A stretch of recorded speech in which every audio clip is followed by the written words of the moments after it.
There are a lot of things that money can buy. Woo! But one thing it can't is success at the World Cup.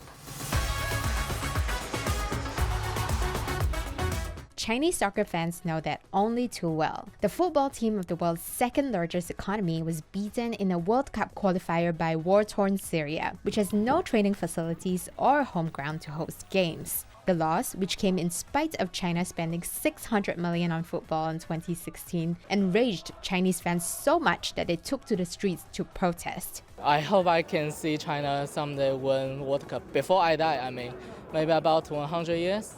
But there are plenty of other examples in the world of football where high-income countries and developing countries are neck and neck in football prowess. For instance, in FIFA rankings, Peru is ranked just ahead of Denmark. But the South American country's gross national income per person is roughly 1/10 of Denmark's. Of this year's 32 countries qualifying for the World Cup, half are from high-income countries and the other half are not. Denmark's gross national income is a whopping 50 times more than the poorest in the 32. Senegal, at less than $1,000 per person. This World Cup, underdogs have also surprised teams perceived to be superior to them in football, and much, much richer. Football seems to be an exception in sports. In the Olympics, economists have generally found that the richer a country gets, the more medals it wins. That's why economic superpowers like the United States and China dominate Olympic medal tallies. You may think a bigger country increases its chances of winning medals. But population size doesn't explain why China, Indonesia, and India, which make up 40% of the global population, have won only about 8% of the Olympic medals up for grabs.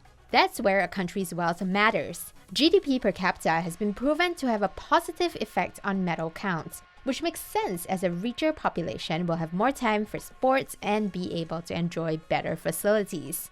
The strong relationship between Olympic medals and economic indicators meant that economists at Dartmouth University were able to predict total medal counts for the 2012 London Olympics with 98% accuracy. Football fans already know that the World Cup is full of surprises. So they'll be relieved to hear that even economists can't really predict the World Cup. At any given World Cup, I think the probability is as well determined by the octopus than any economist or a market analyst. But DBS economist Timur Beg, who has studied the relationship between World Cup success and a country's economy, said that countries which can invest in good football infrastructure and football talent do better. But money isn't the only solution. I think China is a very good cautionary tale. It's not the quantity but the quality of investment. You just can throw a lot of money and bring in superstars from outside to change the culture of football.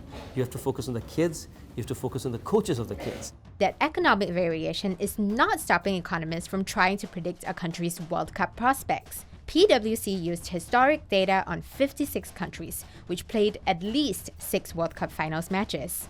As you might expect, there's no correlation between population and World Cup success, which is why the most populous countries like China and India have not made the World Cup finals. However, having more registered players in the country does mean better football. Germany, for instance, benefits from its 6 million strong pool of registered football players, which is one of the largest in the world. In comparison, the United States has just about 4 million registered players, although its population is about 4 times the size of Germany's. It's hard to quantify love for football, but public love for the sport translates into better football.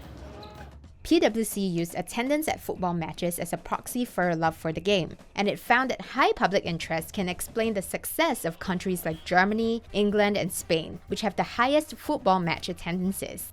Clubs in these 3 countries are leaders in global spending on football, but China is fast becoming the new and richest kid on the block. While spending in England rose by 128% between 2012 and 2016, spending in China went up by 785%.